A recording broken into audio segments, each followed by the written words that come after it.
রাসূল করিম সাল্লাল্লাহু আলাইহি ওয়াসাল্লামকে একজন সাহাবী জিজ্ঞাসা করছেন, লাম আরাকা ইয়া রাসূলুল্লাহ তাসুমু ফি শাহরিন মিনাশ শুহুর মা তাসুমু ফি শাবান। ইয়া রাসূলুল্লাহ, আপনি শাবান মাসে যেভাবে রোজা রাখেন এভাবে রমজান ব্যতীত অন্য কোনো মাসে রোজা রাখতে আপনাকে কখনো দেখিনি, এটার পিছনে কারণ কি? রাসূল করিম সাল্লাল্লাহু আলাইহি ওয়াসাল্লাম উত্তরে বললেন, যাকা শাহরুন ইয়াগফুলুন নাসু আনহু বাইনা রজব ওয়া রমাদান, যে সেখানে একটি মাস আছে যেই মাসটি রজব এবং রমজানের মাঝামাঝিতে পড়েছে এবং সেই মাসটির নাম হচ্ছে শাবান। এই মাসে পৃথিবীর অনেক মানুষ অলস এবং গাফেল হয়ে থাকেন, অথচ এই মাসটি হচ্ছে এমন মাস তুরাদু আমালুল ইবাদি ইলাল্লাহ, এই মাসে বান্দার আমল আল্লাহর কাছে উপস্থাপন করা হয়। আর আমি সবচেয়ে বেশি পছন্দ করি যেই সময় আমার আমল আল্লাহর কাছে উপস্থাপন করা হবে আমি যেন সেই সময় সায়েম অবস্থায় থাকি। কারণ একজন ব্যক্তি যখন সায়েম অবস্থায় থাকে, রোজাদার অবস্থায় থাকে, পৃথিবীর খাদ্য ইত্যাদি যাবতীয় বিষয় থেকে নিজেকে বিরত রাখে, তখন সেই ব্যক্তির অন্তর আল্লাহমুখী হয়। সেই ব্যক্তির অন্তরে পৃথিবীর মায়া, মমতা, লোভ, লালসা এই সব কিছু হ্রাস পায়। এই সব কিছু যখন কমে যায়, আল্লাহ ভীতি, আল্লাহর খৌফ খাশিয়ত, তাকওয়া, আল্লাহর প্রেম তার অন্তরে অনেক অনেক বেশি বৃদ্ধি পায়। আর ঠিক সেই সময় যখন আল্লাহর সামনে ওই ব্যক্তির আমল উপস্থাপন করা হবে, আল্লাহর কাছে সেই সম্মান, সেই মর্যাদাটুকু ওই ব্যক্তি অর্জন করতে পারবে। হযরত আয়েশা সিদ্দিকা রাদিয়াল্লাহু আনহা ইরশাদ করছেন যে রাসূল করিম সাল্লাল্লাহু আলাইহি ওয়াসাল্লাম শাবান মাসে সবচেয়ে বেশি রোজা রাখতেন রমজান মাস ব্যতীত। এমনকি হাদিসের মধ্যে বলেছেন যে কানা ইয়াসুমু শাবানা কুল্লাহ, বলতে গেলে শাবান মাস পুরাটাই রাসূল করিম সাল্লাল্লাহু আলাইহি ওয়াসাল্লাম রোজা রাখতেন। তাহলে এই হাদিসগুলোর মাধ্যমে দুটো জিনিস আমাদের কাছে স্পষ্ট হয়ে গেছে। একটি বিষয় হলো যে দৈনিক, সাপ্তাহিক এবং মাসিক যেভাবে আল্লাহর সামনে বান্দার আমল উপস্থাপন করা হয় এটা হাদিস ভিত্তিক, রাসূল করিম সাল্লাল্লাহু আলাইহি ওয়াসাল্লামের বাণীর মাধ্যমে এটা প্রতিষ্ঠিত। দ্বিতীয়ত আরেকটি বিষয় আমাদের সামনে স্পষ্ট হয়ে গেছে, সেই বিষয়টি হলো শাবান মাসে রাসূল করিম সাল্লাল্লাহু আলাইহি ওয়াসাল্লাম সবচেয়ে বেশি রোজা রাখতেন।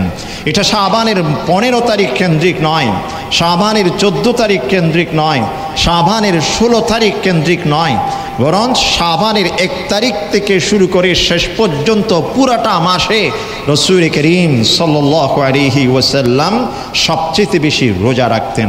এবং এই হাদিস বিশুদ্ধ হাদিস, এই হাদিসের সনদের মধ্যে কোনো দুর্বলতার সুযোগ নেই। যারা হাদিস নিয়ে গবেষণা করেন, 15 শাবান সিয়াম বা রোজা সম্পর্কে, 15 শাবান উদযাপন সম্পর্কে অনেক কিছু কথা বলেন, সেই হাদিসগুলো নিয়ে প্রশ্ন রয়েছে। কিন্তু আজকে যে হাদিসগুলোর কথা আমি আপনাদের সামনে তুলে ধরলাম, রাসূল করিম সাল্লাল্লাহু আলাইহি ওয়াসাল্লাম রোজা রাখতেন, বান্দার আমল আল্লাহর সামনে তুলে ধরা হয়, এই সমস্ত হাদিসগুলো বিশুদ্ধ হাদিস।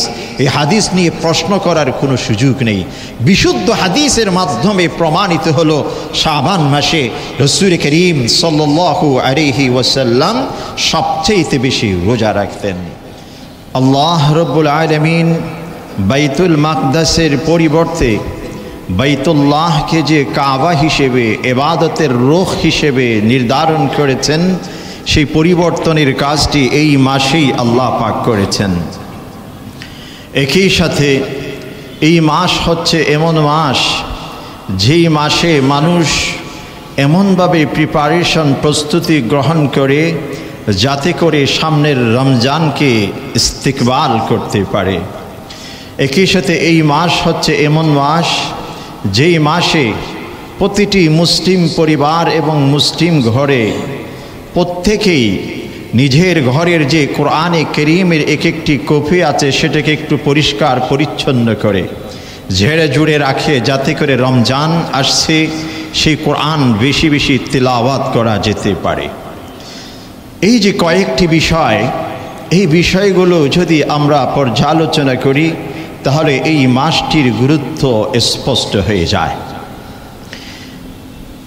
আল্লাহ রব্বুল আলামিন প্রতিটি মানুষের জন্যে যে ইহজাগতিক এই হায়াত দিয়েছেন, এই হায়াতটিকে একেবারেই অনর্থক ছেড়ে দিয়েছেন এমন নয়। মানুষকে আমলের কথা বলেছেন, যে কিছু আদেশ দিয়েছেন, কিছু বিষয় থেকে নিষেধ করেছেন, অতঃপর সেগুলো সেখানেই শেষ। এর কোনো হিসাব নিকাশ নেই, এর কোনো পর্যালোচনা নেই, এর কোনো মূল্যায়ন নেই, এমনটি নয়।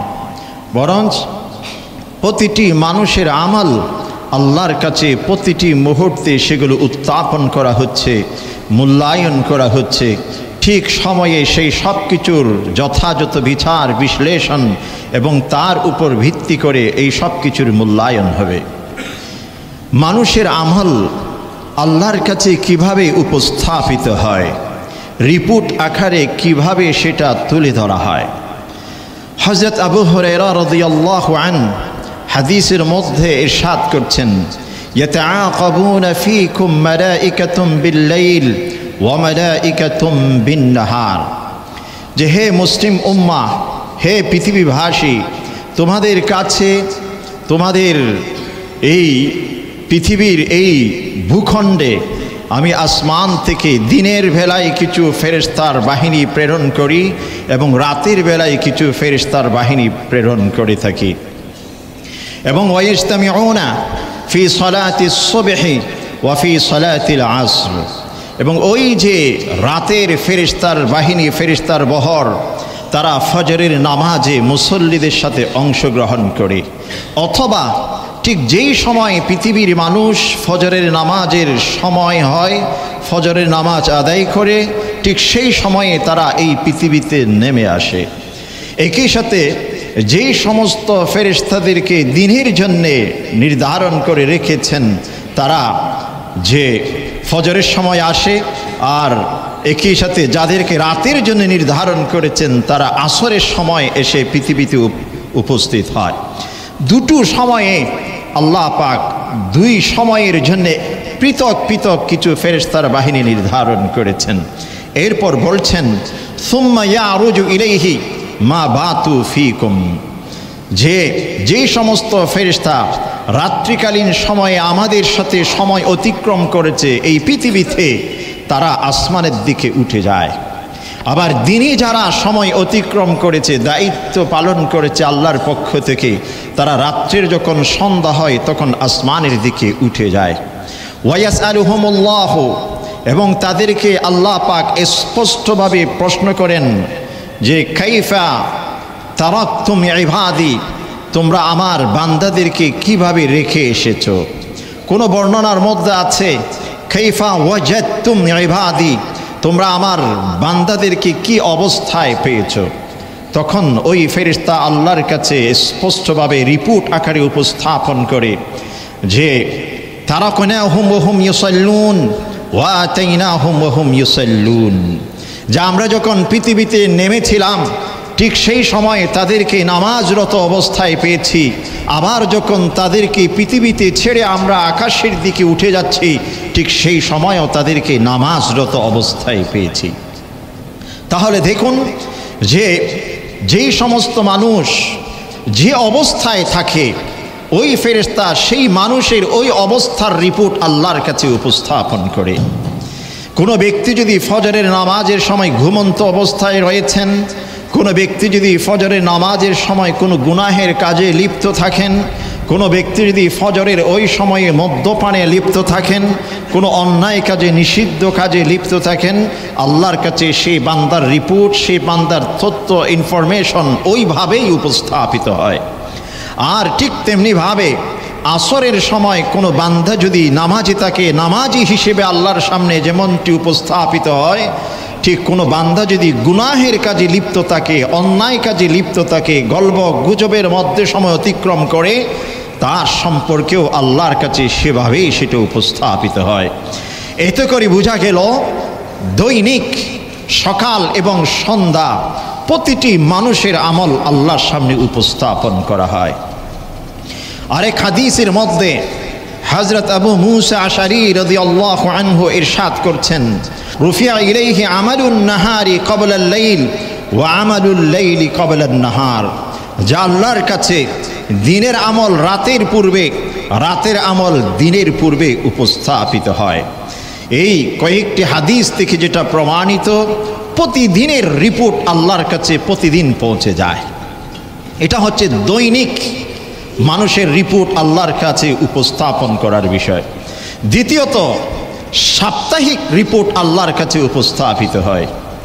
সাপ্তাহিক রিপোর্ট সে সম্পর্কে হযরত আবু হুরায়রা রাদিয়াল্লাহু আনহু হাদিসে ইরশাদ করছেন, উরিদা আলাল্লাহি আমালু ইবাদি ইয়াউমাল ইসনাইন ওয়া ইয়াউমাল খামিস, যে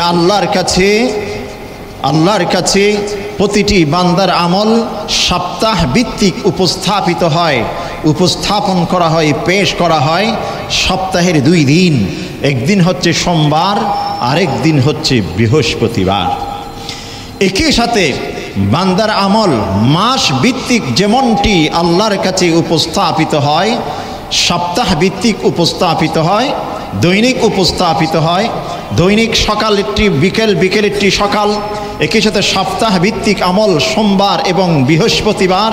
ঠিক তেমনিভাবে রাসূল করিম সাল্লাল্লাহু আলাইহি ওয়াসাল্লাম ইরশাদ করেছেন, প্রতি মাসে 3 দিন রয়েছে যেই দিনগুলোতে আল্লাহর কাছে বান্দার আমল উপস্থাপন করা হয়।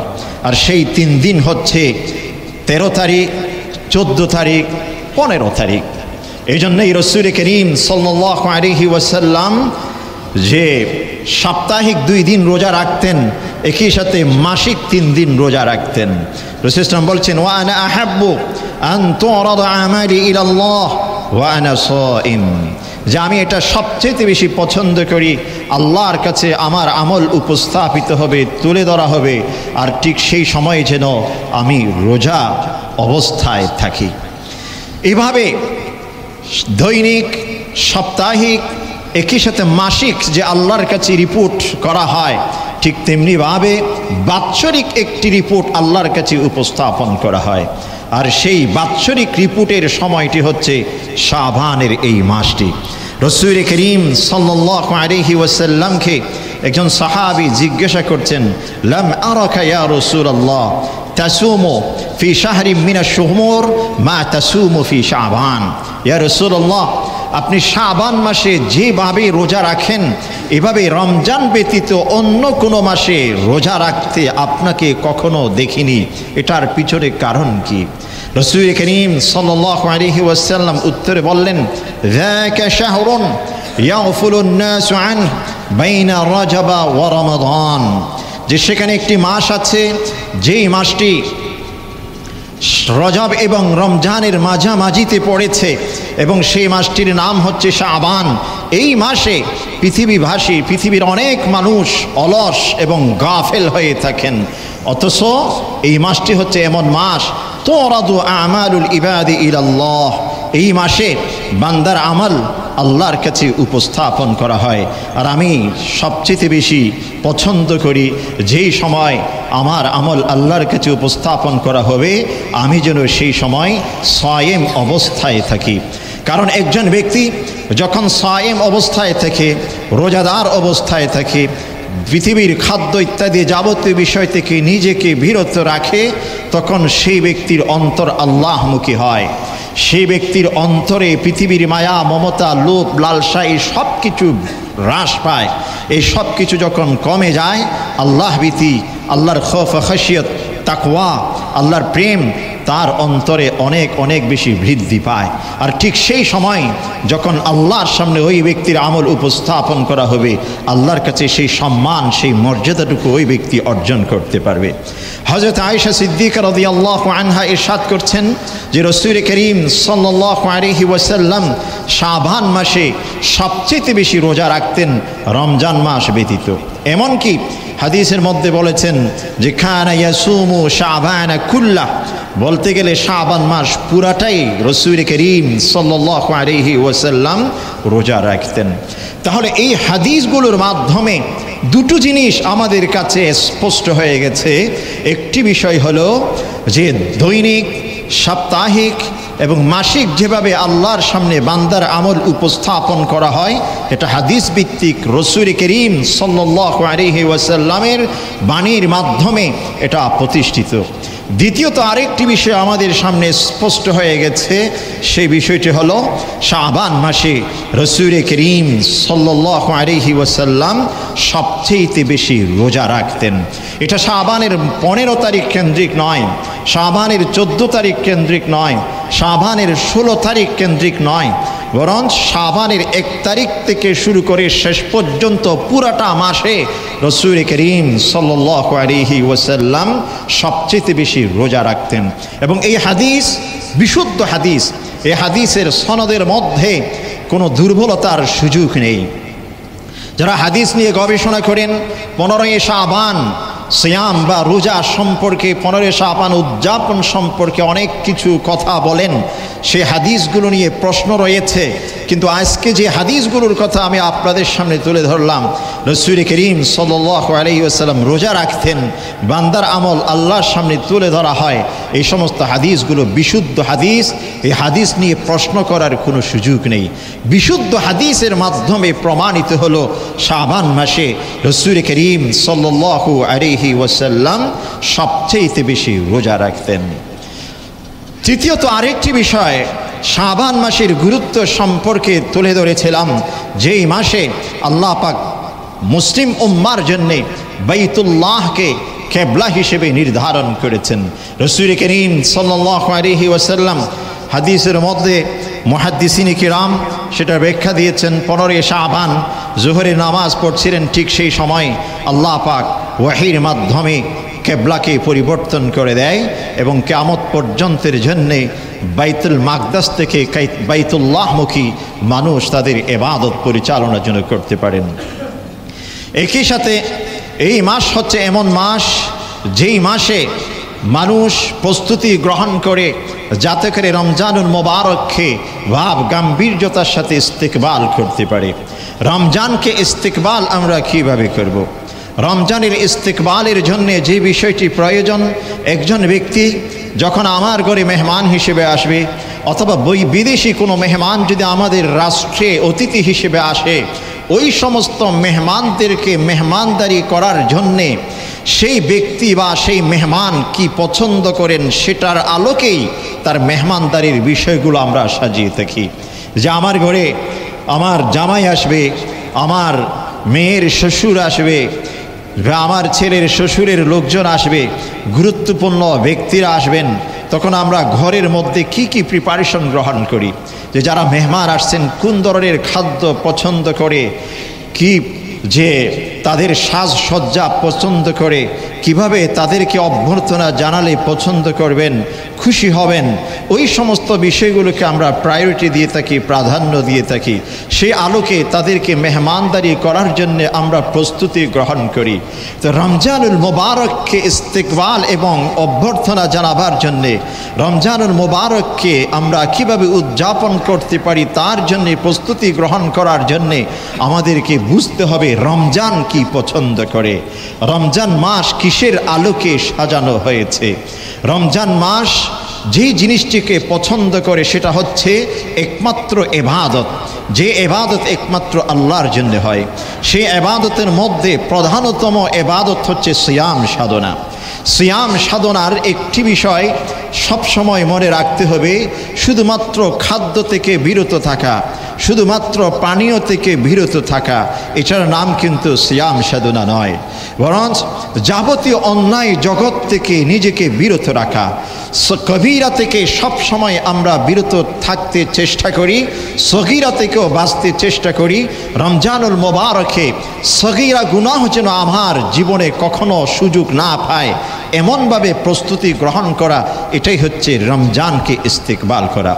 এই জন্য আমার মুখের উপর এক ধরনের নিয়ন্ত্রণ প্রতিষ্ঠা এখন থেকে আমাকে করতে হবে, আমার দৃষ্টির উপর নিয়ন্ত্রণ প্রতিষ্ঠা করতে হবে, আমার খাদ্যের মধ্যে নিয়ন্ত্রণ প্রতিষ্ঠা করতে হবে, আমার দৈনন্দিন সময়সূচির মধ্যে নতুন নতুন কিছু বিষয়কে সংযোজন করতে হবে যেগুলোর সাথে সরাসরি ইবাদতের সাথে সম্পর্ক রয়েছে। এবং আমরা যারা ব্যবসা বাণিজ্যের সাথে সম্পৃক্ত রয়েছি, আমাদের ব্যবসা বাণিজ্য গুটিয়ে সাজিয়ে বা সেখান থেকে কিছু সময় এমনভাবে বের করতে হবে যাতে করে রমজানুল মুবারকে সেই সময়গুলোতে সম্পূর্ণ ইবাদতে মগ্ন থাকতে পারি।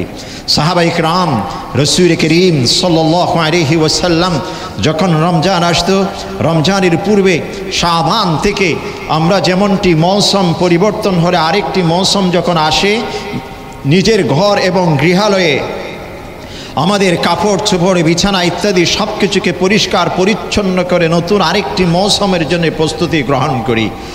হ্যাঁ, এক একটি জিনিসকে পরিবর্তন করি।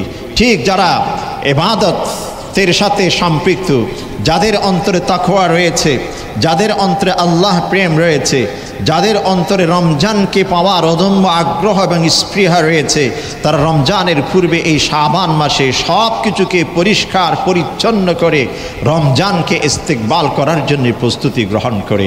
অতএব আমার সকল ব্যস্ততার ভিতর থেকে কিছু সময় রমজানুল মুবারকের জন্য বের করে নিতে হবে, যাতে করে শুধুমাত্র আমি ইবাদতের মধ্যে লিপ্ত থাকতে পারি। আগে যদি আমার অফিসে 8 ঘন্টা সময় দিয়েছি, এখন সেখান থেকে 2 ঘন্টা কমিয়ে নিয়ে আসতে হবে। আগে যদি অফিসে আমি 12 ঘন্টা সময় দিয়েছি, এখন সেখান থেকে আমাকে 4 ঘন্টা বাদ দিতে হবে। এভাবে সব কিছুর উপর এক ধরনের নিয়ন্ত্রণ প্রতিষ্ঠা, রমজানের আবেগ, রমজানের অনুভূতি, রমজানের চাহিদা, রমজান কি পছন্দ করে সেই আলোকে যেন রমজানকে উদযাপন করতে পারি, রমজান মাস অতিক্রম করতে পারি, সেই জন্য এখন থেকে আমাদের প্রস্তুতি গ্রহণ করতে হবে। রমজানের জন্য প্রস্তুতি গ্রহণ করার মধ্যে অন্যতম একটি গুরুত্বপূর্ণ কাজ হচ্ছে কোরআনে কারীমের তিলাওয়াত, কোরআনের সংস্পর্শ, কোরআনের সাথে বেশি সময় অতিক্রম করা। মুহতারাম সামিঈন, কোরআনে কারীম এই পৃথিবীর চালিকা শক্তি। পৃথিবীর টিকে থাকার জন্যে কোরআনে কারীমের গুরুত্বপূর্ণ ভূমিকা আছে। কোরআন হচ্ছে কালামুল্লাহ, এটা আল্লাহর কালাম। কোরআন হচ্ছে আসমানি গ্রন্থ। আসমানি গ্রন্থের অনেক অনেক দাম। আসমানি গ্রন্থ যখন কোনো ব্যক্তি তিলাওয়াত করে, সে নিজে যেমনটি উপকৃত হয়, নিজের ভবিষ্যৎ প্রজন্ম উপকৃত হবে, নিজের অতীত পূর্বপুরুষ যারা অতিক্রম হয়ে গেছেন, ওয়াফাত পেয়ে গেছেন, পৃথিবী থেকে বিদায় নিয়ে গেছেন, কবরবাসী হয়ে গেছেন, তারাও উপকৃত হবে। আমরা অনেক সময় অনেককে টাকা দিয়ে পয়সা দিয়ে ঘরের মধ্যে দাওয়াত দিয়ে নিয়ে আসি নিজেদের মা বাবা, নিজেদের দাদা দাদি, পূর্বপুরুষের জন্য দোয়া করার জন্যে, যে তাদের যেন মাগফিরাত অর্জন হয়, তারা যেন জান্নাত অর্জন করতে পারে। এই জন্যে একজন হুজুরকে, একজন মৌলবীকে ঘরের মধ্যে দাওয়াত দিয়ে নিয়ে আসি। মুহতারাম সামিঈন, তার চাইতেও বেশি গুরুত্বপূর্ণ আপনার পূর্বপুরুষের গুনাহ ক্ষমা করার জন্যে নিজে বসে বসে কোরআনে কারীম তিলাওয়াত করা। কারণ এটা হচ্ছে আল্লাহর কালাম, এটা হচ্ছে আসমানি গ্রন্থ। আল্লামা ইবনে কাসির একটি ঘটনা লিখেছেন। হযরত ঈসা আলাইহিস সালাম তিনি একদিন পথ দিয়ে হেঁটে যাচ্ছিলেন, যাওয়ার পথে দেখলেন একটি কবরে আগুন জ্বলছে, কবরে আগুন জ্বলছে। তো আল্লাহর কাছে প্রশ্ন করেছেন, ইয়া রব, এই কবরের এই হাল কেন, এই অবস্থা কেন? আল্লাহ পাক বললেন, যেই লোকটি গুনাহগার ছিল এই জন্য সে জাহান্নামী, জাহান্নামের আগুনে জ্বলছে। কয়েক বছর পর সেই কবরের পাশ দিয়ে হযরত ঈসা আলাইহিস সালাম আবার অতিক্রম করছেন। তখন তিনি দেখতে পেলেন এক সময় যেই গর্তে, যেই কবরে আগুন জ্বলছিল, আজকে সেই কবরটি ফুলের বাগানে পরিণত হয়ে গেছে, চতুর্দিকে সুগন্ধি ছড়াচ্ছে। আল্লাহর কাছে প্রশ্ন করছেন, ইয়া রব, এই কেমন পরিবর্তন? যেই কবরে এক সময় আগুন জ্বলছিল, আজকে দেখি সেই কবর ফুলের বাগানে পরিণত হয়ে গেছে, জান্নাতে পরিণত হয়ে গেছে। এর পিছনে রহস্য কি? আল্লাহ পাক ঈসা আলাইহিস সালামকে জানিয়েছেন ওয়াহির মাধ্যমে যে এই ব্যক্তি যখন মৃত্যুবরণ করে, ঠিক সেই সময় তার স্ত্রীর গর্ভে একটি সন্তান ছিল। সন্তানটি জন্ম লাভ করার পর যখন সে কথা বলতে শুরু করলো, সন্তানকে কি শিক্ষা দিবে, তখন স্ত্রী চিন্তা করলেন, আমার স্বামী তো যে সেই ইনজিল, যে আসমানি গ্রন্থ পছন্দ করতেন, সে আসমানি কিতাব তাকে শিক্ষা দিল। অতঃপর সেই সন্তানটি যখন আসমানি গ্রন্থ মুখে উচ্চারণ করতে শুরু করলো, আল্লাহর নাম মুখে উচ্চারণ করতে শুরু করলো, তার ওই তিলাওয়াতের কারণে আল্লাহ পাক তার পিতার সমস্ত গুনাহ ক্ষমা করে দেন এবং তার কবরকে জান্নাতে পরিণত করে দেন। মুহতারাম সামিঈন, যেখানে ইনজিলের এই পরিবেশ, এই পরিস্থিতি, কোরআনে কারীম এর পুরস্কার আরও কেমন হতে পারে? এই জন্যেই রাসূল কারীম সাল্লাল্লাহু আলাইহি ওয়াসাল্লাম বলছেন, ইকরাউল কোরআন ফাইন্নাহু ইয়াতি ইয়াউমাল কিয়ামা শাফিআন লিআসহাবি, যে কোরআনে কারীম তোমরা বেশি বেশি তিলাওয়াত করো, কিয়ামতের দিন এটা এই কোরআনে কারীম মানুষের জন্য সুপারিশকারী হিসেবে কাজ করবে। আরও আল্লাহ পাক ইরশাদ করেছেন, আমরা অতীতে অনেকবার এই হাদিসগুলো শুনেছি। রাসূল কারীম সাল্লাল্লাহু আলাইহি ওয়াসাল্লাম ইরশাদ করছেন যে কিয়ামতের দিন যারা কোরআনের সাথে থাকবেন, কোরআনের সাথে বলতে মুহাদ্দিসিনে কেরাম অনেকেই বলেছেন এই হাদিসটি একমাত্র হাফিজে কোরআনের সাথে সম্পৃক্ত। কিছু কিছু মুহাদ্দিসিনে কেরাম আরও বেশি প্রশস্ত আকারে সেই ব্যাখ্যাটি দিয়েছেন যে শুধুমাত্র হাফিজে কোরআন এর অন্তর্ভুক্ত নয়, ওই সমস্ত ব্যক্তি যারা সব সময় কোরআন নিয়ে পড়ে থাকে, কোরআন তিলাওয়াত করে, ওই সমস্ত ব্যক্তিও এর অন্তর্ভুক্ত। কিয়ামতের দিন তাদেরকে বলা হবে যে ইকরা ওয়ারতাকি, যে তুমি কোরআনে কারীমের এক একটা আয়াত তিলাওয়াত করো আর এক একটি ভবন তুমি অতিক্রম করতে থাকো। ওয়ারাত্তিল কামা তুরাত্তিলু ফিদ দুনিয়া, এবং এই কোরআনে কারীম যেভাবে তুমি পৃথিবীতে তিলাওয়াত করতে, এখন সেভাবে তুমি তিলাওয়াত করতে থাকো। ফাইন্না মানজিলাতাকা আখিরা আয়াতিন তাকরাউহা, তোমার মঞ্জিল, তোমার সর্বোচ্চ ঠিকানা হচ্ছে ওটাই যে যেখানে কোরআনে কারীমের আয়াত শেষ হবে, সমাপ্তি হবে। অতএব কোরআনের সাথে সময় অতিক্রম এটা অত্যন্ত গুরুত্বপূর্ণ একটি আমল, এটা আল্লাহর বড় নেয়ামত। এই নেয়ামত যারা বুঝে না তারা বুঝে না, যারা বুঝে তারা, যারা উপলব্ধি করে তারা এটার স্বাদ গ্রহণ করতে পারে। কিয়ামতের দিন রাসূল কারীম সাল্লাল্লাহু আলাইহি ওয়াসাল্লাম হাদিসের মধ্যে এসেছে, আব্দুল্লাহ ইবনে মাসউদ রাদিয়াল্লাহু আনহু থেকে বর্ণিত, ইবনে মাজাহ আরও বিভিন্ন হাদিস গ্রন্থের মধ্যে হাদিসটি নিয়ে এসেছে, কিয়ামতের আগে আল্লাহ পাক এই কোরআনকে তুলে নেবেন। কোরআন যতদিন পৃথিবীতে থাকবে পৃথিবী ধ্বংস করবেন না, পৃথিবীকে ধ্বংস করার পূর্বে আল্লাহ পাক কোরআনকে তুলে নেবেন।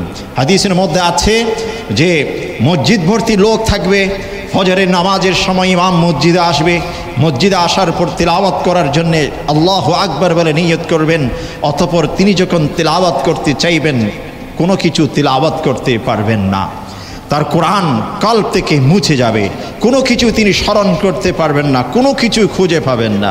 অতঃপর যদি কোনো ব্যক্তি নামাজের মধ্যে কেরাত তিলাওয়াত ভুলে যায়, তখন সে ব্যক্তির জন্যে মাসলা হচ্ছে তিনি সুবহানাল্লাহ অন্যান্য তাসবিহের মাধ্যমে নামাজ শেষ করবে।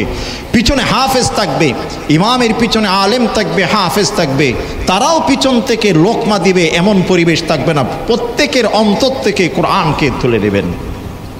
অতঃপর সেই ব্যক্তি নামাজ শেষ করবেন।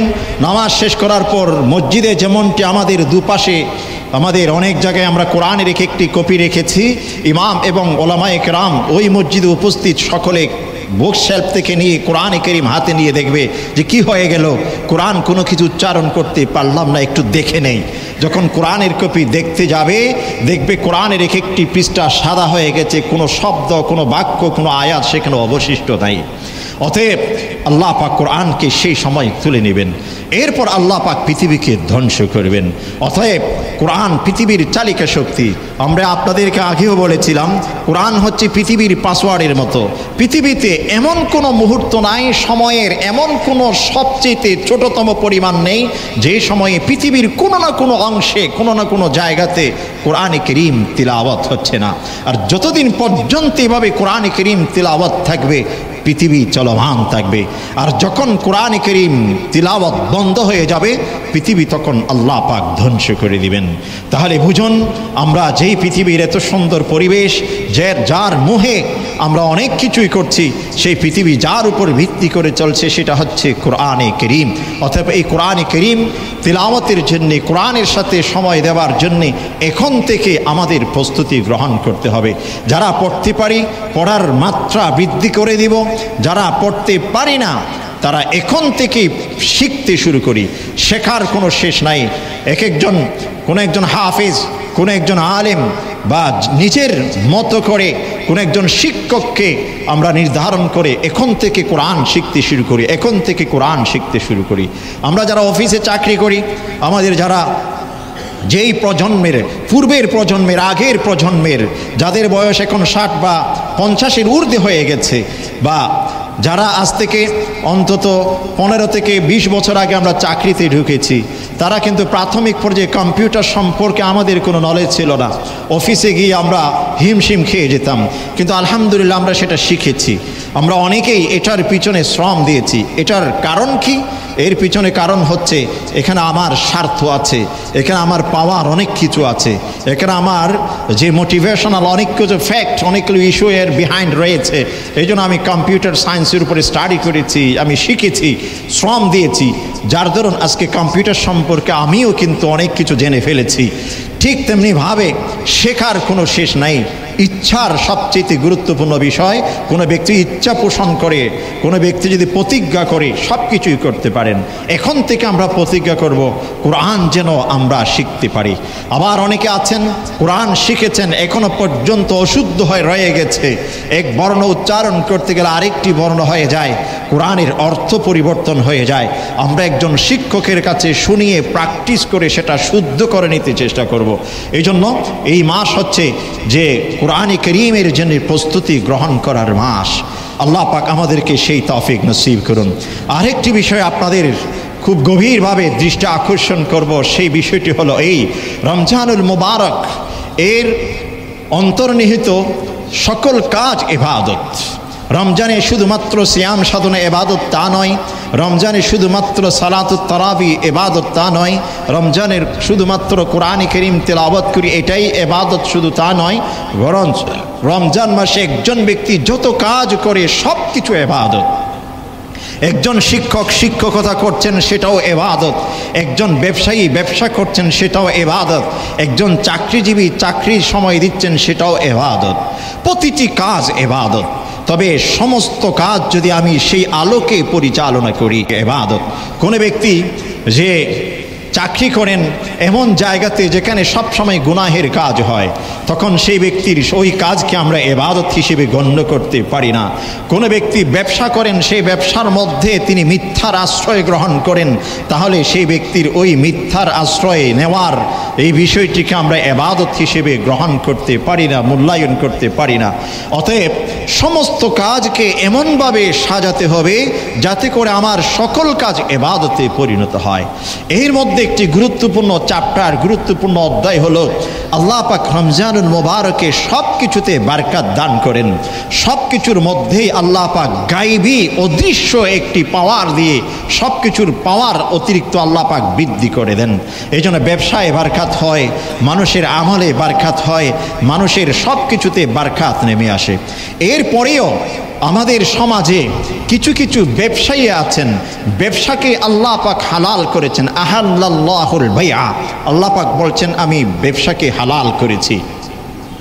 এবং এই ব্যবসা কিভাবে হালাল, এর উপর আলাদা চ্যাপ্টার রয়েছে, আলাদা আলোচনা রয়েছে, দীর্ঘ বিষয় রয়েছে।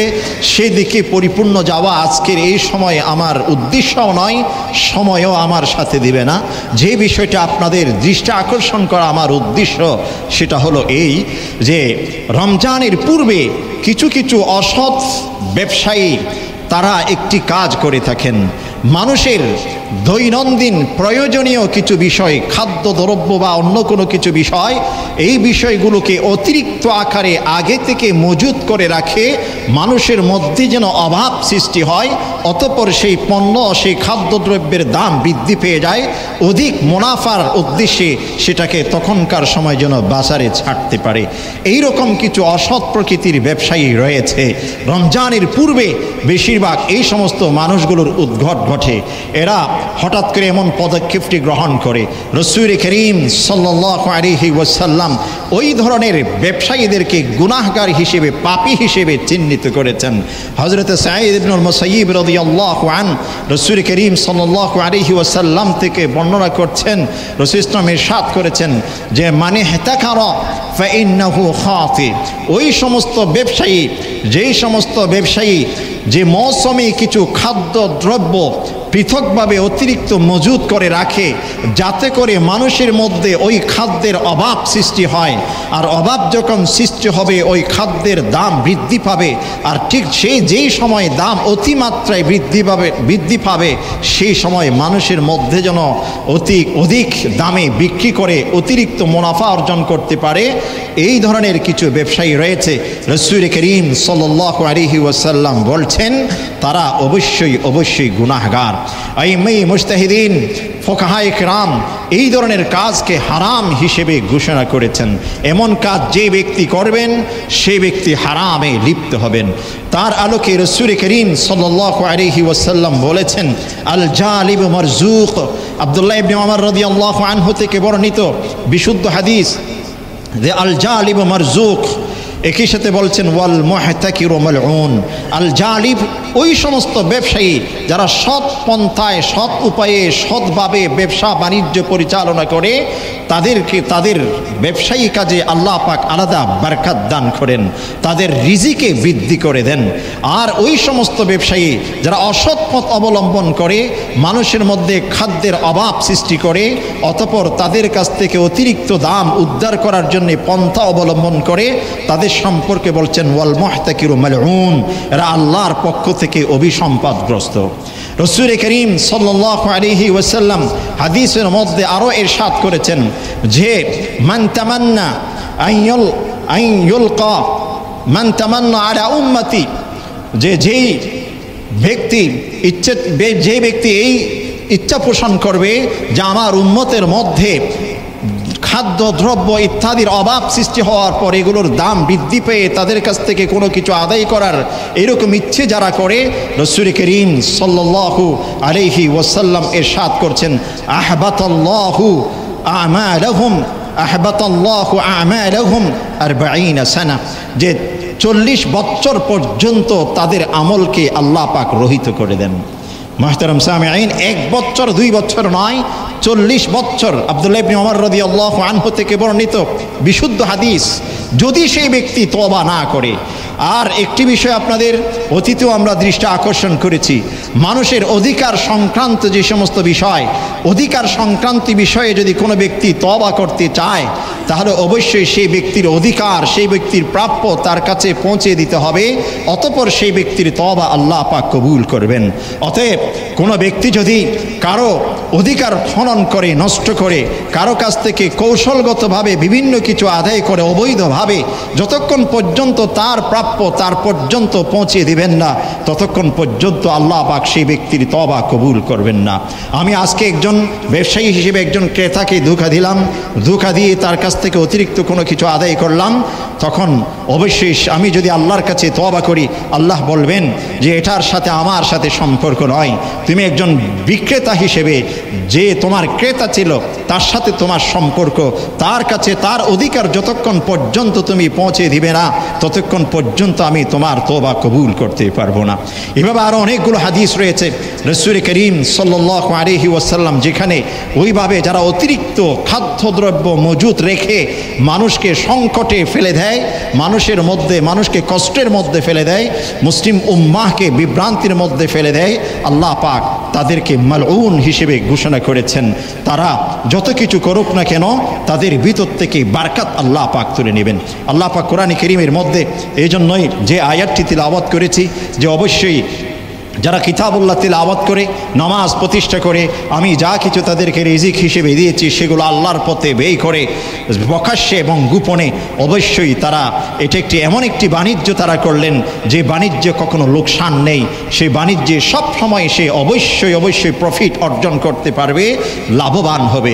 অতএব তিলাওয়াতে কোরআন, ইকামতে সালাত, ইনফাক ফি সাবিলিল্লাহ, আর ইনফাক ফি সাবিলিল্লাহ বলতে শুধুমাত্র মসজিদ মাদ্রাসা কোনো এতিমকে দেওয়া নয়। ইনফাক ফি সাবিলিল্লাহর অর্থ হচ্ছে নিজের পরিবার পরিজন সর্বক্ষেত্রে যা কিছু আমি ব্যয় করি, সমস্ত ব্যয়কে যদি আল্লাহ পাকের বিধান ভিত্তিক আমি ব্যয় করি, তাহলে সেটা অবশ্যই ইনফাক ফি সাবিলিল্লাহ হবে। এই কাজগুলো যারা করবে তারা অবশ্যই ইহজগৎ এবং পরজগৎ উভয় জগতের মধ্যেই তারা সম্মানিত হবেন। আল্লাহ পাক সব কিছুতেই তাদেরকে অবশ্যই অবশ্যই পুরস্কার দান করবেন। মুহতারাম সামিঈন, শাবান মাস হিসেবে আজকের জুমাতে আমরা এই কয়েকটি বিষয় শুনলাম, যেখানে রমজানুল মুবারকের জন্য প্রিপারেশন, এই মাসে আল্লাহর কাছে বান্দার আমল উপস্থাপন, শাবান মাসের রমজানের প্রস্তুতি গ্রহণ হিসেবে বেশি বেশি রোজা রাখা, একই সাথে এই মাসে তিলাওয়াতে কোরআনের জন্য প্রস্তুতি গ্রহণ করা, এই যাবতীয় বিষয়গুলো যদি আমরা ইনশাআল্লাহ গুরুত্ব সহকারে পরিচালনা করতে পারি, আল্লাহ পাক আমাদেরকে এই মাস এবং রমজানুল মুবারক সামনে যে একটি মাস রয়েছে এই সময়গুলো সুন্দরভাবে অতিক্রম করে ইহজগৎ এবং পরজগৎ উভয় জগতের সার্বিক কল্যাণ অর্জন করার সুযোগ করে দিবে।